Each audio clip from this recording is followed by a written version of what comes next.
welcome back to my channel, or welcome if you're new.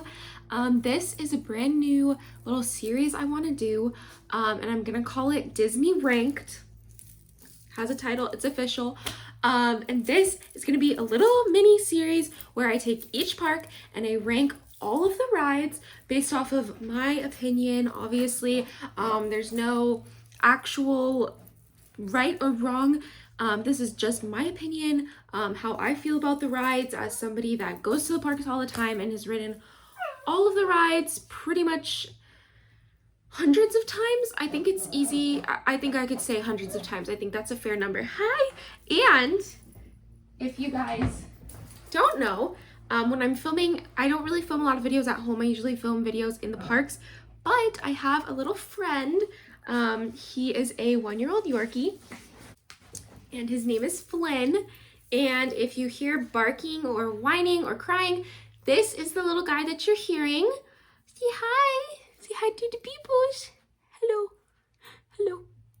So this is Flynn, and he will probably be interjecting throughout our Disney Ranked. Right, Peanut? I love him so much. But yeah, so if you hear any weird noises, it's probably just Flynn. Don't be alarmed. I also have my list over here of my ranking. So if I keep looking over here, I know it's exciting. If I keep looking over here, that is why. I think what I'm gonna do is probably rank, I'm just gonna do rides. I'm not gonna do attractions. So like any kind of show or anything that's like not a ride, but it's still an attraction, I'm not gonna include them. Flynn, you gonna tell us your list even though you've never been? So yeah, we're just gonna do all the rides. So I'm gonna go from least favorite to most favorite, couldn't miss it, favorite ride ever. Okay, so let's start. On my least favorite list from Epcot, the one, the only Mission Space. I have only ridden this ride one time, and I only plan on saying that I've ever ridden it one time because I don't ever want to ride it again. I rode it one time and I hated it. It made me really sick. It made me feel claustrophobic. I just did not have a good experience at all. And so for that reason, it is at the bottom of my list. Next, Journey into Imagination with Figment. I know. I think you either love the ride or you hate the ride. I don't think that there's kind of an in-between, but not really. I don't know what it is. I don't know if it's just that, I don't know. It's just not my thing. I do like dark rides. I like that, Flynn, I like that style of ride a lot. Like the Figment ride, I hate when they like spray the smelly stuff on you. I don't know, it feels like it's missing something. Maybe if they redid it and kind of changed the story a little bit, or maybe, I don't know, the animatronics maybe made it a little more current. I just feel like the story for me is a little bit kind of all over the place. You're just kind of thrown into the Institute, and then we're on the thing, and then Figment kind of takes over, and it's just kind of all over the place for me. So it's just not really my thing. I know, Flynn. Okay, next, Spaceship Earth. Stick with me. I love Spaceship Earth. I really do. I enjoy that ride, but it always breaks down. Like every time I'm on the ride, we get stuck on like one spot, and it's just every time, and it just kind of annoys me because, you know, it's one of those rides that's really nice if it's hot outside, if it's cold outside, whatever, raining, you can just go on that ride and just kind of disconnect for a little bit, and you can see really cool animatronics, and it's really fun.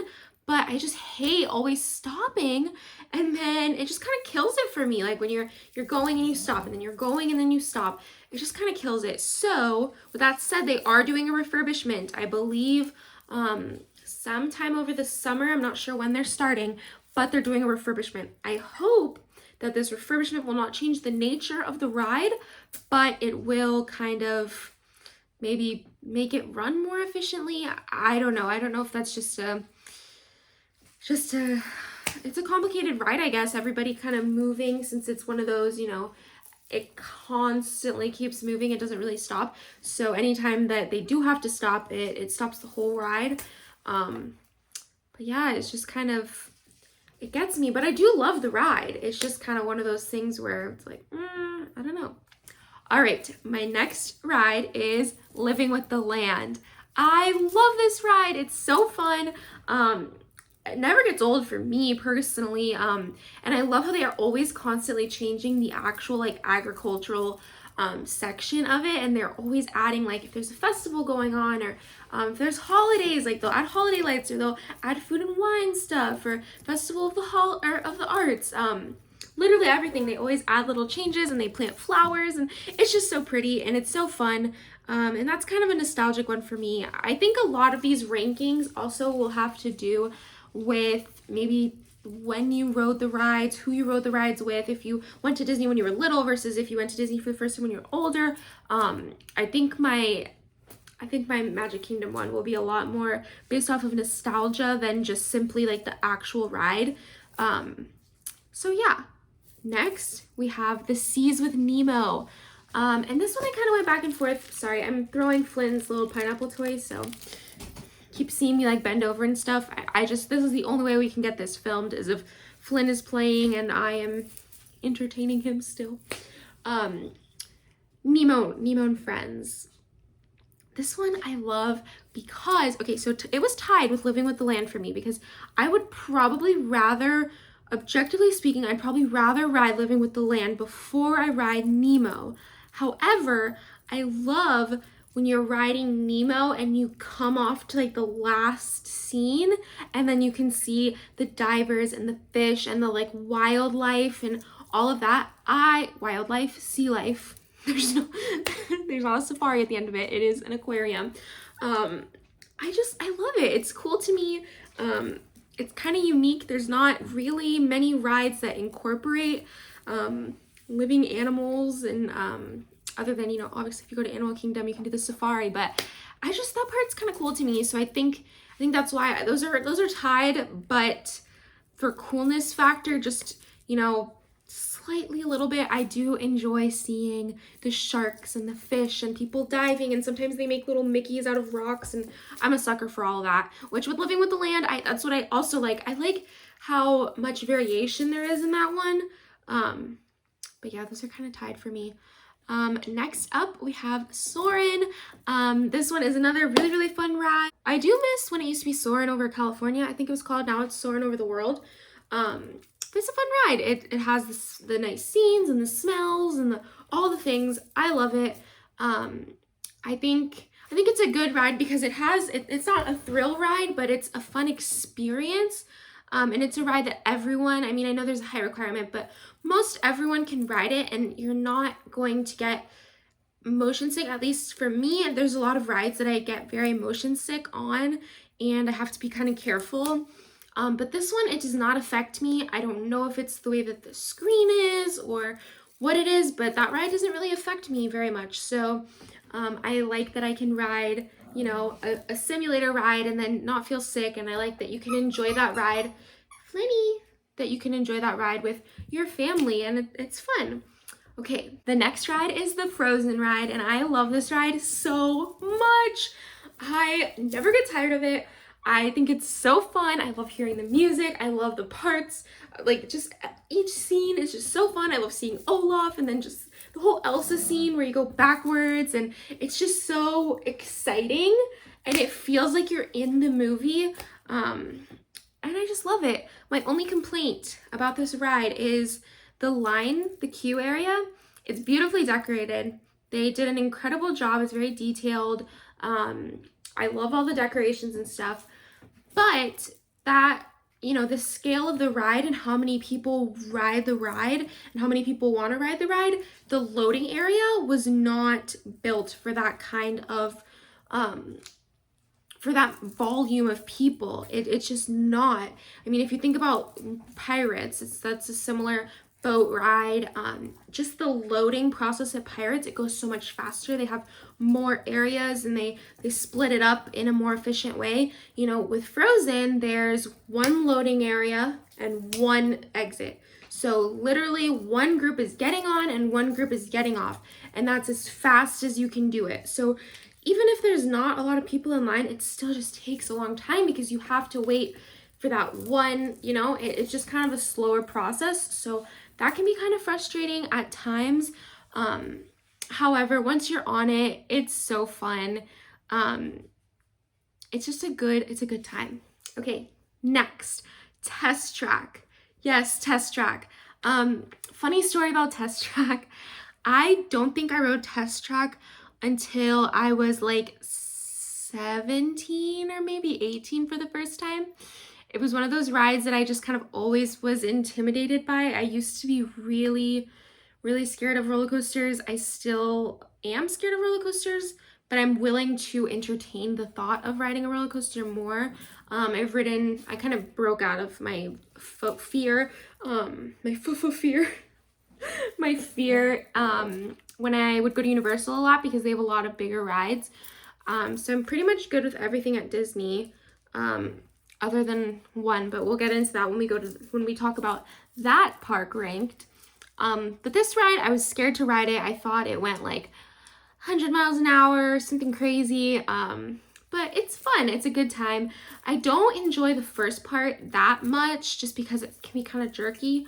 But the actual part where they open those doors and then you zoom out and you're out there and you're going super fast and you see the cars and it's just fun. It's a good time. I think there's a common theme here. I like the rides where it's a mixture of show scenes and animatronics and stuff like that at the beginning, and then they just kind of like throw you out into the real world and you experience something real at the end of it. So yeah, let me check my list. Did I miss one? Mission Space Living with the Land. Oh, number 1. Okay. This one is a little bit funky. Hold on, I want to make sure I didn't miss any. I don't think I did. Did I? That's weird. Okay, my number 1 is the Caballeros ride, the 3 Caballeros ride. I don't know why. That's just a go-to for me. I like it because I know that even on a busy day, I can ride that ride. There's not going to be a crazy line for it. I can enjoy it. And it's just a fun ride. I love the music. I love the little scenes. I love the idea of looking for Donald. He's so funny. Just cracks me up. And you don't get a chance to see a lot of like the original characters, you know, Mickey, Minnie, and any of those in rides. I mean, now we have Mickey, Minnie's Runaway Railway, which that's going to be my whole Hollywood Studios. I'll be ranking all of those rides. But you don't get to see those characters a lot. So being able to see Donald and his personality and him be goofy, and then the other Caballeros, just kind of, they're dynamic. It's just funny and it's entertaining and it's a nice ride. It's a nice break on a hot day. You can pretty much count on being able to ride that ride.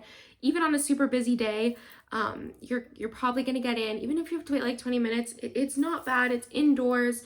The Mexico Pavilion inside is incredible. If you've never been inside of the pyramid in the Mexico Pavilion, you're missing out. It's really, really cool. You go in and you just look everywhere and it looks like you're outside and it's nighttime.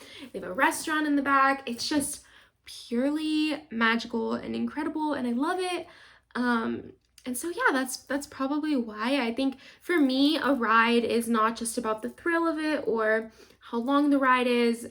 It's about the experience, and I think that's why Disney rides are so incredible, because there's always a story behind the ride and behind each choice that they make. There's always a reason, and that's just it's so interesting, because when you ride a roller coaster, you get that thrill and you get that excitement because your adrenaline's pumping and you're on a roller coaster. It's crazy, it's exciting. But when you're on a ride that's not there to thrill in that sense, but you're on a ride and there's a story and there's characters and you're following along with something that they've created for a ride, there's just nothing like it. And I think that plays into, sorry, these ears are killing me. I think that's why I love it so much. It's just fun to see a story, and you get familiar with the story, and every time you ride the ride you kind of notice a new thing. And so yeah, let's see, I think that's everything. Now there's a lot of attractions that are not rides that I love at Epcot. We're gonna ditch the ears, guys. We gotta ditch them. Oh, Disney, you gotta get your ears more comfy. These things are so uncomfortable. I think I'm gonna cut out the headband and put my own headband in, because I honestly think that would be more comfortable. Anyways, so a few honorable mentions that I have on here. The American Adventure. Stick with me. If you've done the American Adventure before, I know what you're thinking. It's really long. There's a lot of story going on, but I do think that it's something that you should try to do at least one time. Especially if you go to the parks regularly, or if you know you're going to be going to the parks, you know, if it's not your only trip ever, you should check it out. It's a cool attraction. The animatronics I think are very cool. I'm always very impressed by animatronics, so that is what it is. It is kind of a long attraction, and they don't run it all day. They have like their, few show times that they run it. But if you're looking for something to do, Epcot, usually in the middle of the day is when they have the showings. Check it out. It's a really good attraction, and it's just it's a good attraction. I would just check it out. I don't do it very often just because it's one of those that once you've seen it once, it's kind of like, all right, I'm good. But I think it's a good experience to have, and it just kind of reminds me of that edutainment feel that Epcot was initially supposed to be, and kind of that whole school of thought of educating while entertaining. And it just kind of makes me think, like, what would Walt think, and like, would he like this attraction? And I feel like he would. So that one's a fun one for me. There's a new Beauty and the Beast show. I watched it in a video, I think 3 videos ago. I think it was my Art International Boardwalk something. It was one of those. But it's a Beauty and the Beast show. It's in France, and it's a sing-along. It's not a live show. It is just like a screen. But it's really fun. I think it's only like a 15-minute attraction, but that one's a really fun one. Again, a story there. It's a unique twist on the Beauty and the Beast show, or the Beauty and the Beast movie implemented into a show. So it's really fun. And yeah, I think that's another good one. In Florida, you have to find ways to take a break where you're not riding a ride and you're not eating, but you're in the air conditioning. And those shows are like the best way to do that. Let's see what else. The Pixar Short Film Festival. I personally have never really been a big fan of it. It just kind of, they just play like a few shorts. It's just not really something that I like. And yeah, that's pretty much it, I think, on my list here. Oh, Turtle Talk with Crush. Now, this one is honestly one I haven't done in years. Like, I think it's been at least, goodness, maybe 5 years since I've done it. I feel kind of awkward going in because it's more of like a kid thing. Although, being a kid is relative at Disney. Everybody can be a kid at Disney, I know, but you go into a room and you interact with Crush, and there's like a big screen, and he talks to you, and he takes questions from the audience. It's really fun, but I think that one is probably better for your younger kids, your younger audience, because there's also a little playground area this is all in the Finding Nemo exit. It's the sea with Nemo and friends, so this is like the sea base area. So you get off the ride, and then you see Turtle Talk, and you see fish tanks and the manatees, and it's just a whole bunch of fun stuff in there.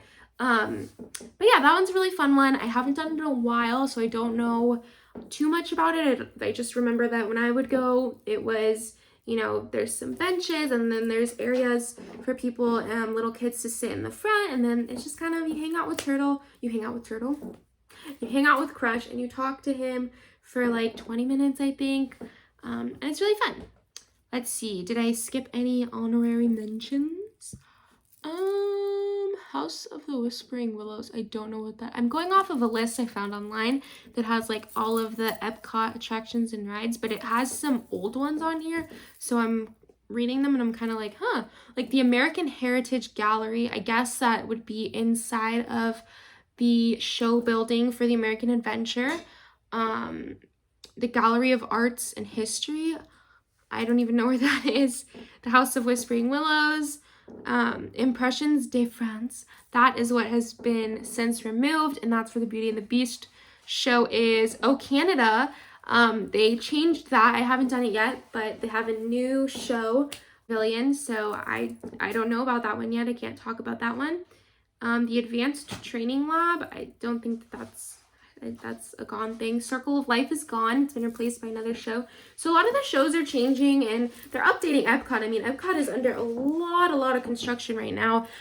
So in like a year or so, Epcot's going to be very different, and maybe I'll do a new ranked version of Epcot once I experience new Epcot.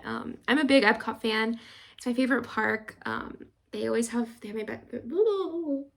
It's my favorite park, and they have festivals and so much change and so much, there's just so much excitement going from country to country for me. So I'm excited to see all of the new additions. The Ratatouille ride's going to be a fun one. Guardians of the Galaxy, we'll see if I'm going to be man enough to ride that one. It is a roller coaster. But yeah, I'm excited for Epcot, and I am just really excited to share my ranking with you guys. I want to hear what you guys think.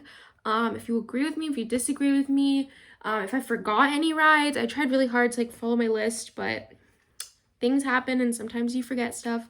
So yeah, I want to hear your rankings.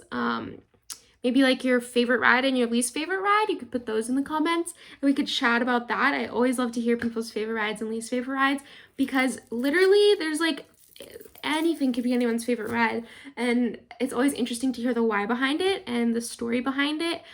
Usually people have some kind of interesting story behind their favorite ride, or an experience. Maybe a cast member made it really special when they rode that ride, or they rode that ride for the first time when they were like 5 years old, or they remember when they met the height requirement they could ride it, or rode it with a family member. Just any little thing can make a ride your favorite ride. So take all of these rankings with a grain of salt. I just thought it would be fun to chat about the parks and kind of look at them in my perspective through what I like to ride. And yeah, hopefully it starts a conversation and we can chat about your favorite rides, your favorite, least favorite rides. I think the next video that I'm gonna do in this series is gonna be on Hollywood Studios, because so much has changed in Hollywood and I just kind of want to share my perspective on it, because I've experienced all the new rides now, and I'm excited to chat about that, because Hollywood has kind of taken a big turn. Just, you know, several months ago, Hollywood was not where it is now, so it's exciting that they've changed so much. I think that's gonna be my next one, and then maybe I'll do Animal Kingdom. I want to save Magic Kingdom for the end as like my grand finale. Why? Just because I just made that decision. So I think it'd be fun for that to be like my like final ranked thing, and then maybe, I don't know. But yeah, thank you guys for watching. I really appreciate everybody that has watched any videos, and thank you for, I think I have 10 subscribers, so that's awesome. Thank you to those 10 people. I'm giving you all a high five. Thank you. I can't believe that anybody watched my videos, and it's really cool, and I'm gonna continue. I have always been kind of intimidated. Hi, little Flynn, you want to say bye or no? I've always wanted to do this, and this has been something in the back of my mind for so long, and I've always been afraid to do it and afraid to go for it. So I'm glad that I'm just doing it, and yeah, Flynn's growling at me, so I think that's my cue to go. He's like, all right, lady, wrap it up. You've said bye like 5 times. I know. All right. Thank you again for watching. I'm gonna go play with Flynn, and remember, comment below. I want to talk to you guys about your parks, your favorites.